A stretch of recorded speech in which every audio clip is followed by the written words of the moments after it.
Chapter 7, Tom Gets into Trouble.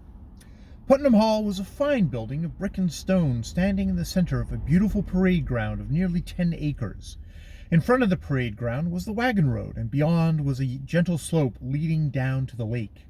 To the left of the building was a playground hedged in by cedars, at one corner of which stood a 2-story frame building used as a gymnasium. To the right was a woods, while in the rear were a storehouse, a stable, and several other outbuildings backed up by some farmlands, cultivated for the sole benefit of the institution, so that the pupils were served in season with the freshest of fruits and vegetables. The hall was built in the form of the letter F, the upright line forming the front of the building, and the other lines representing wings in the rear. There were 3 entrances, one for the teachers and senior class in the center, one for the middle class on the right, and another for the youngest pupils on the left. There were, of course, several doors in the rear in addition. The entire ground floor of the hall was given over to class and drill rooms. The second floor was occupied by Captain Putnam and his staff of assistants, and the pupils as living and sleeping apartments, while the top floors was used by the servants, although there were also several dormitories there used by young boys who came under the care of Mrs. Green, the housekeeper. Captain Victor Putnam was a bachelor, a West Point graduate. He had seen gallant service in the West, where he had aided the daring General Custer during many an Indian uprising. A fall from a horse during a campaign in the Black Hills had laid him on a long bed of sickness, and had later on caused him to retire from the army and go back to his old profession of school teaching. He might have had a position at West Point as an instructor, but he had preferred to run his own military academy. "Hurrah! Here we are at last!" cried Fred Garrison, as the carryall swept into the view of the hall. "I see 20 or 30 of the students, all toggled out in soldier clothes." "I suppose we'll be wearing suits soon," answered Tom. "By George, I'm going to give them a salute." For the doings of Putnam Hall, students previous to the arrival at that institution of Rover Boys, see the Putnam Hall series, the first volume of which is entitled The Putnam Hall Cadets, Publishers. "How?" asked Sam. "Never mind, just wait and see." In a minute more they swept up to the gateway leading to the parade ground. Some of the pupils had seen the carriage coming, and they ran down to learn if any old friends had arrived. "Hello!" yelled several. "Hello yourself!" came in return, and then Tom drew out the firecracker still in his pocket and lit it on the sly. Just as it was about to explode, he threw it up into the air. Bang! The report was loud and clear, and everyone within hearing rushed to the spot to see what it meant.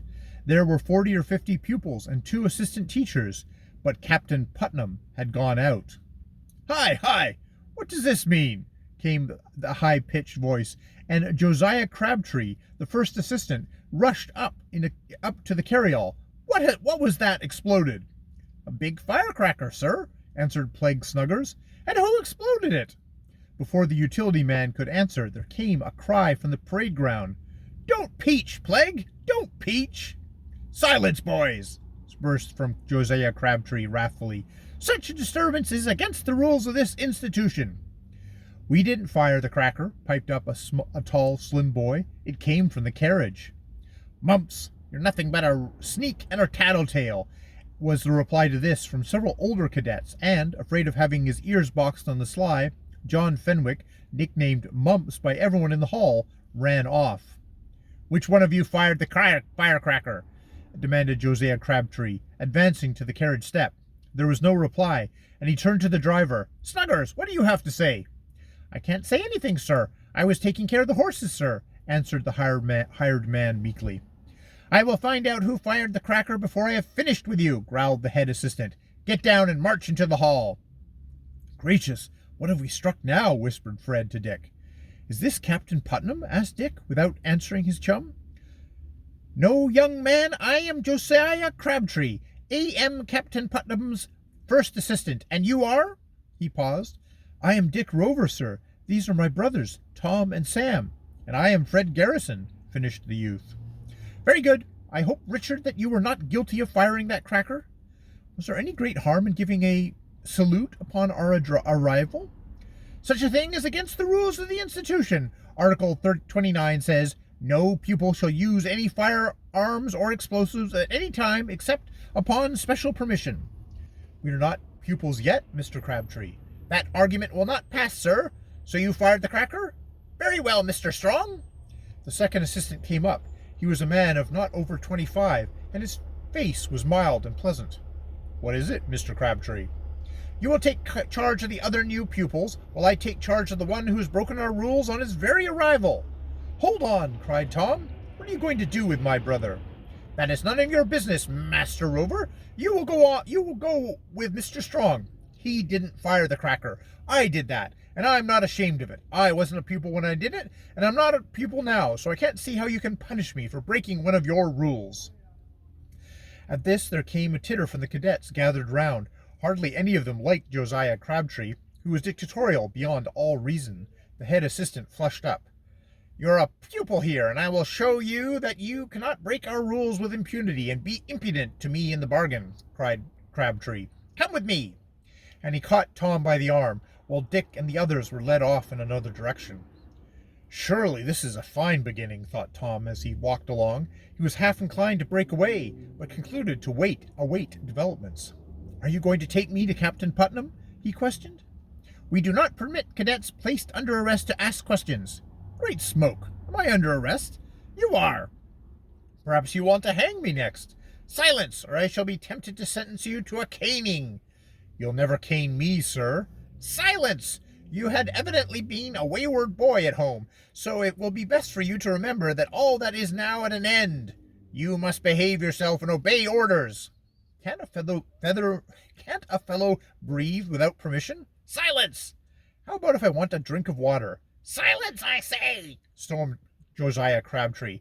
I'll warrant you'll not feel so smart by the time you're ready to leave Putnam Hall. There was a silence after this, as the head assistant led the way into the building and conducted Tom to a small room looking out towards the rear. You will remain here, Rover, until Captain Putnam returns. How long will that be? Didn't I tell you not to ask questions?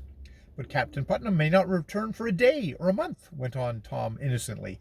Captain Putnam will be back in an hour or two. Without another word, Josiah Crabtree turned and left the room, locking the door behind him. Well, by crikey, came from the boy when he was left alone. I've put my foot into it from the very start. I wonder what Captain Putnam will say to this. If he's half as sour-minded as old Crabtree, I'll catch it. But I haven't done anything wrong, and they shan't cane me, and that's flat. And he shook his curly head decidedly.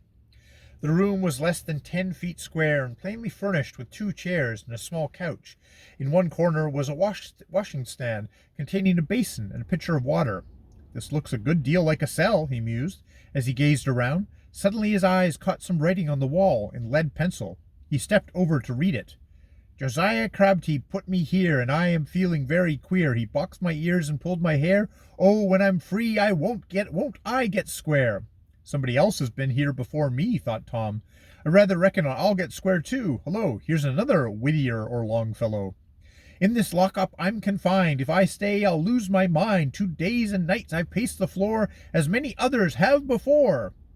I hope I don't stay 2 days and nights, said Tom, half aloud. Then he walked to the single window of the apartment to find out it was heavily barred. No escaping that way. He went on to read another inscription, this time in blank verse.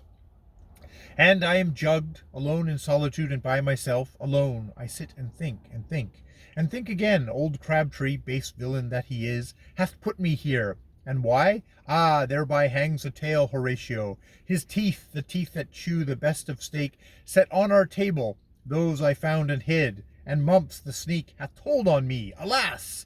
When will my martyrdom end? Good for the chap who hid the teeth, continued Tom, and smiled as he thought of the rage Crabtree must have been in when he discovered that his false teeth were gone. A rattle in the keyhole disturbed him, and he dropped onto the chair just as the head assistant again appeared. I want the key to your trunk and your satchel, he said. What for, sir? Didn't I tell you before not to ask questions? But my keys are my own private property, and so is what is in the trunk and satchel. All pupils' bags is examined, Rover, to see that nothing improper is introduced into the hall. Want to see if I've got any more firecrackers? We do not allow dime novels or eatables or other things that might harm our student pupils. Eating never harmed me, sir. Sometimes parents load up their boys with delicacies which are decidedly harmful. Come, the keys. Josiah's tones were so harsh that Tom's heart rebelled on the moment. I shan't give them to you, Mr. Crabtree. You'll have no right to place me here. I wish to see the proprietor, Captain Putnam, at once. Do you, refuse to recognize my authority over you? Cried Josiah Crabtree passionately.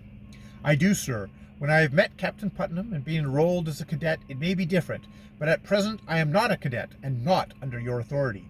We'll see, boy, we'll see, came hotly from the head assistant. Before I am done with you, you'll be sorry that you have defied me.